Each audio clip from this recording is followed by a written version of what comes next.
Hello, and welcome back to the Modeling Success in Action podcast. I'm your host, Jessica, and today I am joined by the fabulous Nate Toevs. So Nate is the Marketing Manger at Neil Squire for the BC Assistive Technology Services program, a social impact organization that's been revolutionizing the lives of Canadians with disabilities since 1984.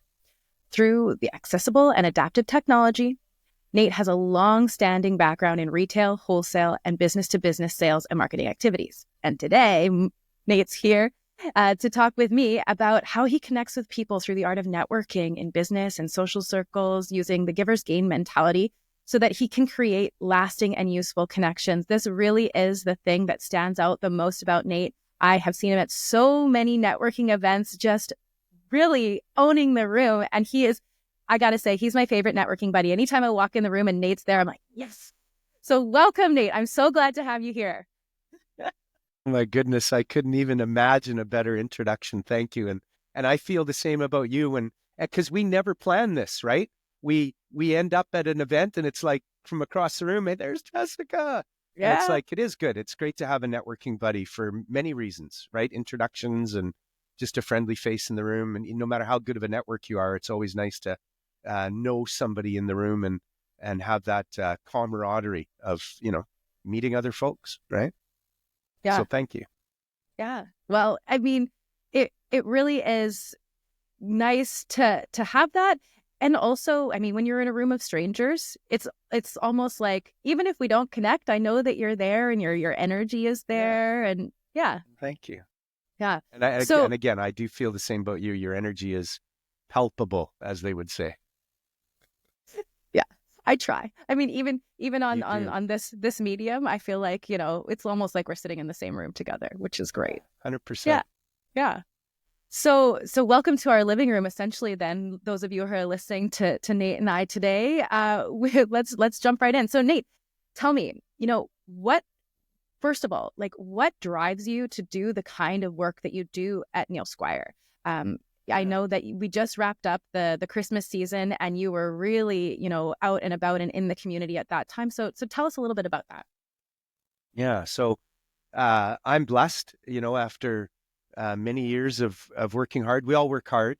I finally found the opportunity where it doesn't matter how hard I work or how many hours I put in. It doesn't feel like work most days. Do I get home tired sometimes? Yeah, I do. But Neil Squire works with persons with disabilities in a variety of different ways, mostly in somehow technologies involved, whether it's helping somebody learn about computers and software and hardware. That's our digital literacy component, whether it's the programs that help connect people to employment or employers to a talent that just happens to have a disability. But we focus, Jessica, on their abilities, not the disabilities. And to make up for the barriers they face with their disability, assistive technology is our superpower. So that's a program that I promote around the province of British Columbia, is funding for assessments that can lead to assistive technology recommendations for two groups of people. One is somebody that isn't employed at WorkBC and is going through the WorkBC Employment Services program in British Columbia, and for many people that are in the workforce that have a barrier. And that's why I'm in BNI. So what drives me is 1 out of 5 Canadians have some sort of barrier, some sort of disability. It's a staggering number. And for those people that are in BC, we help them. And I've met so many in my journey. And I've just seen where our work has made just a huge, huge difference in people's lives. And without exaggerating, almost every time I'm in an event, whether it's a job fair or a networking event where you and I might run into each other or somewhere, if there's a gathering of people, and if I meet enough people that day, somebody invariably will come up to me almost every time and say, oh, you helped my sister, brother, my cousin, my uncle, me get this done in my life, accomplish this, overcome this, get this job. And it's just so rewarding. So really that's what drives me is helping people. I believe in a service mentality, and this job is the greatest gift I could have been given to hopefully end my career in business. So you're really, focusing on the impact part of it, the the outcome of all of this work, not, not the back end stuff, not the things that need to happen, the logistical, but really that impact on the people. You're putting people first. Bingo. That's the exact word I would use, Jessica, is impact. That's what I believe in. I believe we can all make impact in some fashion. This has been what the universe has chosen for me to take all the skills that I learned in 48 years of sales and service and customer service and networking, and it put me in the perfect role to use those skills to share this program and to connect with people and impact. It's all about impact, isn't it? Like you make impact all the time, and you and I have a very personal story within our family where you have made significant impact. It's all about impact. Yeah, exactly. And it's pretty, I mean, I say every day, I love my job. I love seeing the changes that people make from coming from a place of feeling totally stuck, right? And having limitations, whether they are, physical limitations or, mental limitations that we've created for ourselves with our limiting beliefs or whatever, to be able to help somebody overcome that and to be living the life that they want to live and having the experiences that they want to be having, just like the Makers Making Change over the holidays, when you're giving these children the experience of having a joyful Christmas where they get to open a toy that they can actually use. The impact is incredible, and it really ripples out, because when that child is happy, then the family is happy, right? And their community is going to be impacted by that. When one of my clients walks out of here with more self-confidence, or, they've let go of a smoking habit, it's impacting their family, it's impacting their coworkers, it's impacting the whole community that they're living in, right? It really does ripple out. So speaking of impact, I'm curious. So what has been the impact of being such a, an avid networker, such a connector, and being so enmeshed in the community like you are, Nate? Wow.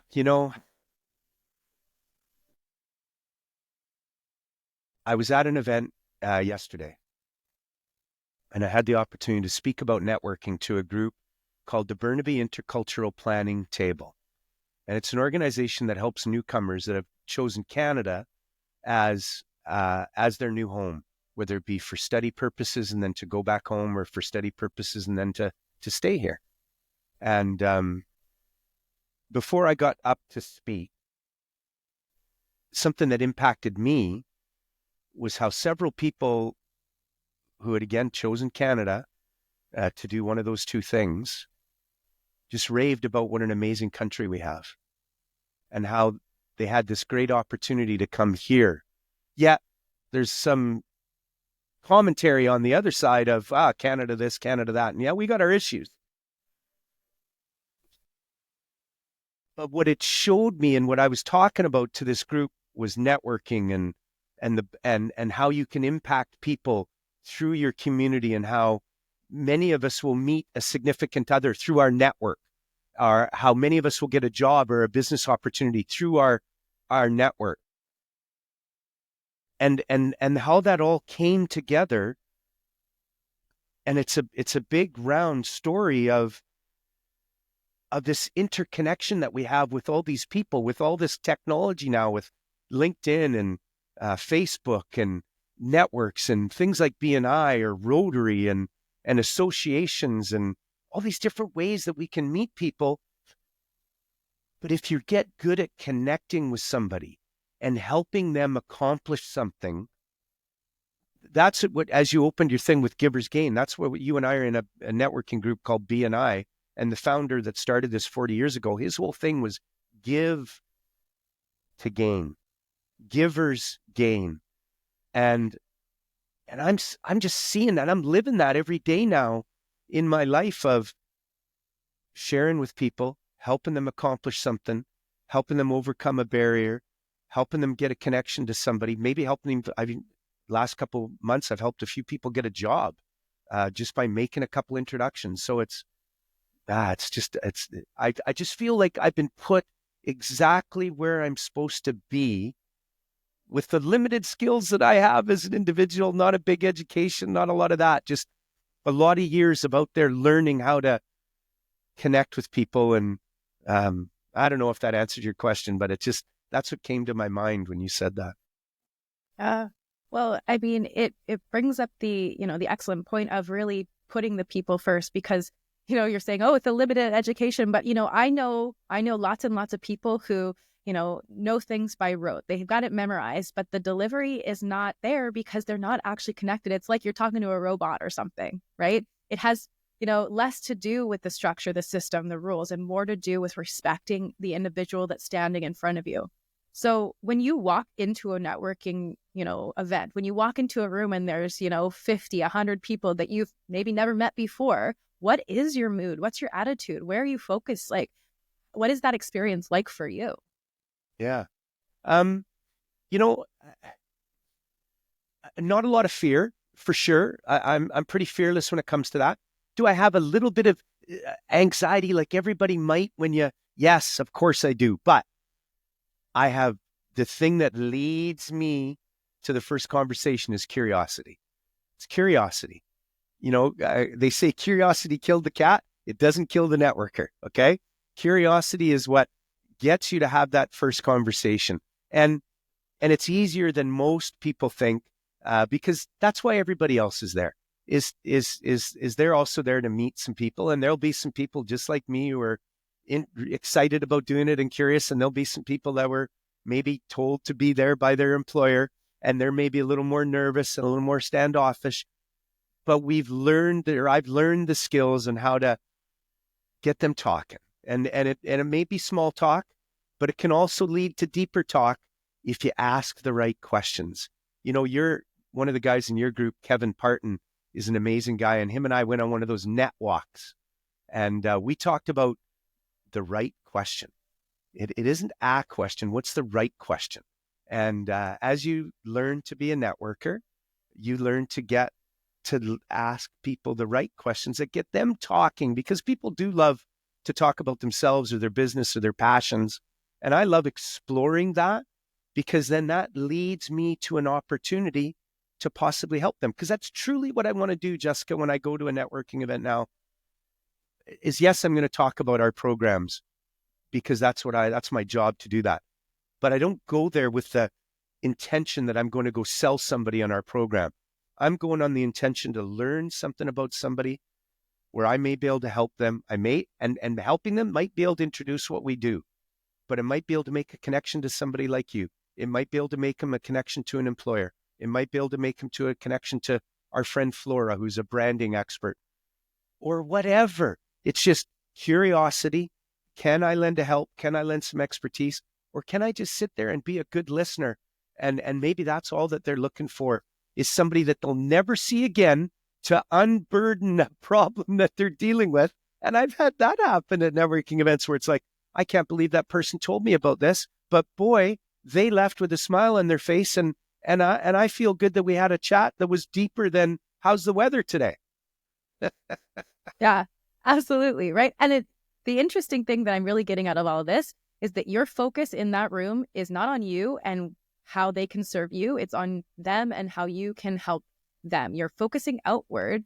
And what I'm showing a lot of my clients, especially the ones with like a fear of public speaking, is that when we're focusing on us and we're putting the pressure on us and we're making it so that we have to accomplish something, or that, there's this thing that has to happen, it can create all this fear, all this stress. It can totally sabotage us.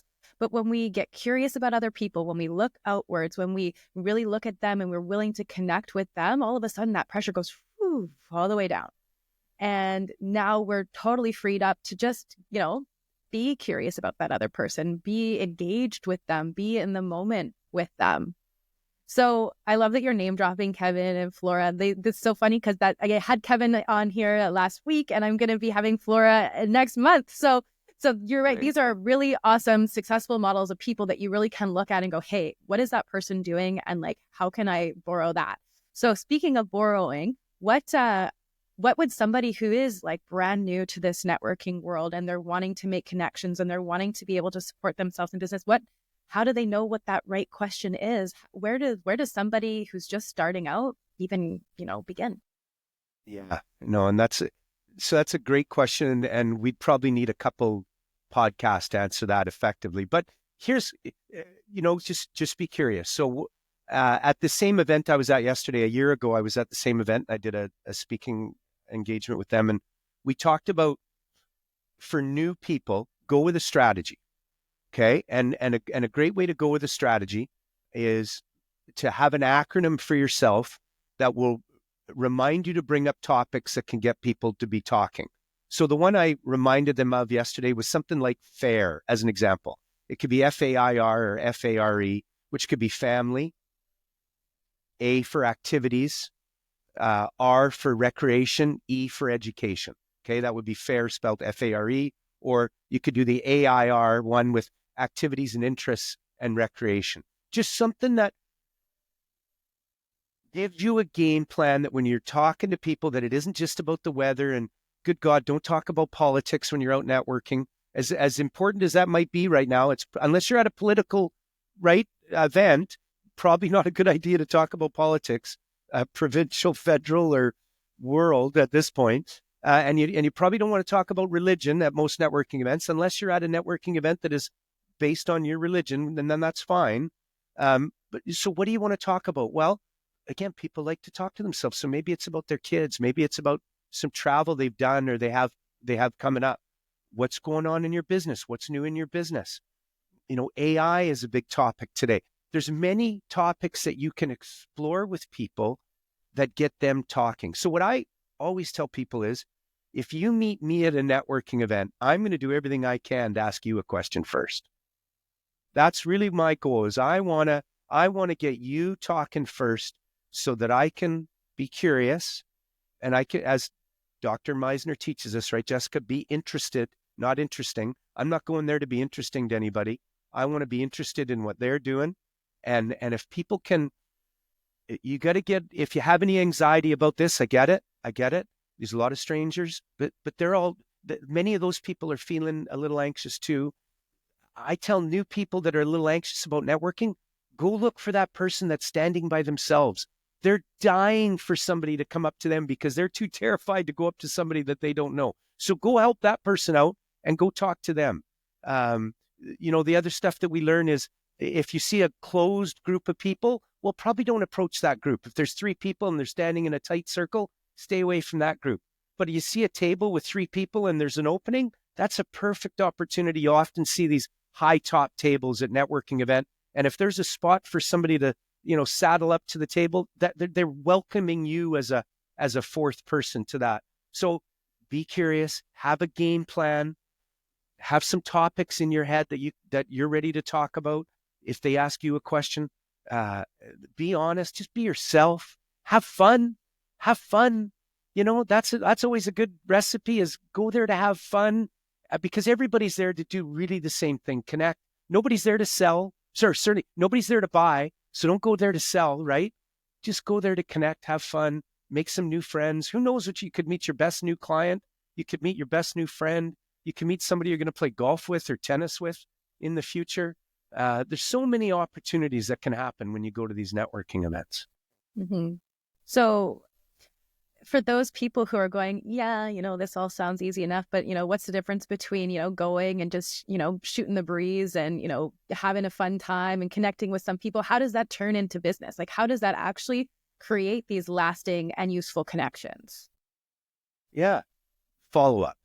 If anybody on the call here has ever heard of Zig Ziglar, he used to say the fortune is in the follow-up, or Dr. Jim Rohn, the fortune is in the follow-up. And you got to have a method. So again, in our B&I world, that Dr. Meisner talks about 24/7/30. Within 24 hours, send that person a note. Now, if you really want to stand out, send them a note. Send them a paper note, a little card, a thank you card, or use a service like Send Out Cards, because nobody else is doing that. You will stand out. That person will remember you. If during the conversation, now this is where now we're starting to get better at what we're doing, and now we got a system. If I'm talking to, let's say I'm talking to somebody at the event, and they tell me, well, I'm here now, but at 7:30, it's my daughter's first recital, and we're really excited about it. So I got to pick up my wife and my daughter at home, and then we're off to the recital. Great. So I get their card, And after they leave, I jot that down and I put it in my database, and then I follow up. And I'm like, hey, Fred, it was really nice to meet you at the event. I hope your daughter's recital went well. I was hoping maybe there's an opportunity for us to connect at another time. So you do that within the first 24 to 48 hours. And then within the first 7 days, connect with them on social media. If it's a business thing, you're probably going to connect with them on LinkedIn or maybe Twitter. I know a lot of people are moving away from Twitter to Blue Sky, so maybe or X to Blue Sky. So maybe it's LinkedIn and Blue Sky or something like that, or even Facebook. Some people will still use Facebook for business. And then if it makes sense, from a perspective of you had a connection, maybe there's an opportunity, you haven't sold anything yet, nobody's trying to sell, in that 30-day window, book a meeting, whether it's online, if it can be made in person, do that. That's always better. But if distances don't allow or time schedules don't allow, then book a meeting online and see where that relationship can go. Because otherwise it's like a seed that is planted but not watered, right? It's, it might sprout, but if you don't do something to care for it, it's just going to die. So if it makes sense, take that thing to the next level. And then lastly, if you're connecting with people and you have a process and you're using LinkedIn as an example, be active on that platform. Write articles. What are you passionate about? How does it affect your business? And get a following that people can get an idea of who you are and what your business is about before they've ever heard about you trying to make a sales pitch to them. But they know what your business is, they know what your offering is, they know what your unique value proposition is. And then through that process, when it makes sense to have a meeting in that 30 days, now you and this other individual can explore a relationship that might be business, or it might be personal, or it might be more business. It might be business and personal, because just, wow, did you two ever connect? And I know you've had situations where you've met people in a networking scenario and now you're doing other things with them, because I see it all the time, right? And it's the same for me. I have friends that I've met through networking that I would have probably never met before, that now we consider ourselves close personal friends. So it happens. It really happens. Organically too, right? Yeah, it is. I mean, for me, it surprises me every time I go to an event and I meet new people where it ends up, right? Sometimes it's a client, sometimes it's a business connection, sometimes it's a friend, sometimes it's, the office space that I'm in right now, the office space where I see my clients, it happened because of networking. I met a fellow networker and she had this clinic and she had some rooms to rent, and I was in the market for space and it worked out, but that's not why I was at the event, right? It had nothing to do with it. So that curiosity, that willingness to just let things unfold rather than having this like game plan or this directive of this has to happen and putting all that pressure on. So sounds like you've gotten some pretty awesome things out of networking. So what would you say is, like, for you, the biggest benefit that you're receiving from networking? How do you know that it's been successful for you? Yeah. So you have maybe heard me tell this story to somebody in the last little while. I've been in this networking thing we're in called BNI for a little over 10 years. I was in it for 3 years, 25 years ago, and then 10 years in this stint. And in the last 5 or 6, I've really leaned into this giver's gain, where I'm out there just trying to give. And what's come back into my life for my wife and I and our business and the work I do at Neil Squire has been tenfold in so many ways. And while this isn't about me, I'll tell a quick story about networking and how it affected our work here at Neil Squire. So I met somebody through our network at BNI in a Richmond chapter, and he's in the financial industry. And he learned what we're doing at Neil Squire, working with persons with disabilities and makers making change, where we have a focus from youth to seniors. Whereas most of what we do at Neil Squire is more focused on technology and that leads to employment, with assistive technology being that magic piece. Well, since I met this individual 4 years ago, he's connected to a foundation, and he recommended us to that foundation. And this year, we got our 4th check from this foundation, now for a total of $89,500 over 4 years. And that was by a chance meeting, because I attended another BNI meeting in another community, and we kind of hit it off, and we went and had lunch, and then I just shared our story, and here we are 4 years later, and that foundation has donated $89,500. And it's just, so it's impacted me. It's impacted Neil Squire. It's impacted the business my wife and I have at the hat shop on Granville Island. It's just, I have people I can count on. There's people that can count on me. And I just have this community that has helped and lifted me up through the pandemic. Nobody wants to talk about that anymore. But Jessica, we had a community, right? We had a community that helped lift us up in some of the toughest times many of us faced. I know me as a kind of a lone wolf in my role at Neil Squire. I definitely felt isolated. I had a few key communities. BNI was one of them, where every Wednesday morning, online, on Zoom, my 14-step commute from the bedroom to the, to the kitchen table, and I found my friends in the BNI room. So networking has brought so much to me. I go to events and somebody will go, "Oh, you got to meet Nate. He knows everybody," which is the most ridiculous exaggeration in the world, because I don't know everybody, but I sure know a lot of people, and a lot of people know me, and I think they know they can trust me. They know that I'm going to greet them with a smile. That we'll probably have, if we have a conversation, we're going to have a chuckle. And if they ever need anything, even if it's got nothing to do with what I do, for many people, I've become that trusted advisor, that trusted source to make a connection for them or provide an idea. I got an email back yesterday. This lady at a WorkBC in Prince George just had this challenge with a client, and we couldn't help them with the challenge, but she called me because she trusted me. And it was for somebody to get their driver's license, but they can't read. And I said to her, I says, "Well, have you gone and talked to the driver's licensing people and see if," because they will not allow you to go with that person and read for them. So I said, "Well, couldn't you ask them if, like, they're going to be there, couldn't they read the questions for this individual?" And she's like, "Oh, I don't know. That's a great idea." Well, she went and had the chat with the licensing people, and they're like, "Yeah, we could do that for this fellow." So here was this unattached to me, not something that we do, but she trusted me enough from Prince George to give me a call and say, how can we solve this? And it was just, and I don't know, the guy's going to get a test hopefully later this week, and maybe I get an email next week saying he passed. And what is that? Why is that important? Because this is the barrier for this fellow to get a job. And it's just so heartwarming to know that somebody trusts you enough to reach out to you to help them solve a problem. And it's the greatest gift ever, frankly. And that's that ripple effect of impact, right? That's 100%. There it is, right there. Comes all the way back, doesn't it? Impact. Yeah. Seriously. Awesome. So I think that that's probably a wonderful place to leave it then. This full circle, the impact of making these connections, of being curious about other people, of being willing to give first, give most, give often, that giver's gain mentality.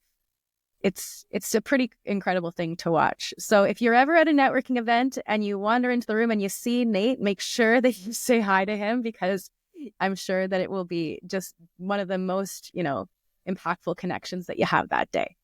So Nate, is there anything you want to leave our listeners with before we wrap up? I'm going to be putting all of his details in the caption so that you can reach out to him and connect to Nate and Neil Squire. Nate, is there anything else you want to say here?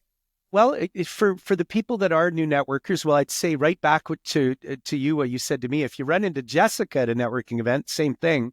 But if you're curious about networking, there's lots of great places to network. One is, we've talked about BNI several times. There's meetings held all over the world. If you're in the Lower Mainland or in BC, just go to BNI BC and you'll see a list of the chapters. And the meetings happen from Tuesday to Friday. Most of them are mornings. There's a couple lunch meetings. But the other places to do good networking is chambers of commerce and boards of trade. There's the Greater Vancouver Board of Trade. There's the Surrey Board of Trade, the Burnaby Board of Trade, Tri-Cities Chamber of Commerce. And most of the major communities in BC will have a chamber of commerce. The smaller the community, they may have a chamber. They may not do a lot of events, but just go online and check it out. You'll meet the business public there if you have a product to sell and market. or if you're looking to expand your network, or if you're looking to get access to other contractors or other people that would be good referral partners for you. Like if you're an electrician and you're new in a community, you want to meet some plumbers and some drywallers and some contractors, great place to go do that. The other place is if you're in Vancouver, the Vancouver Convention Center has big trade shows almost weekly, where you can go and practice your networking skills. There's no commission on the line. Learn how to ask good questions. Learn how to engage in active listening, where you're listening to understand, not listening to respond. And that's one of the key things. It's a great way to promote your business and help other people. I just couldn't encourage it more. And Jessica, thank you. You're making impact.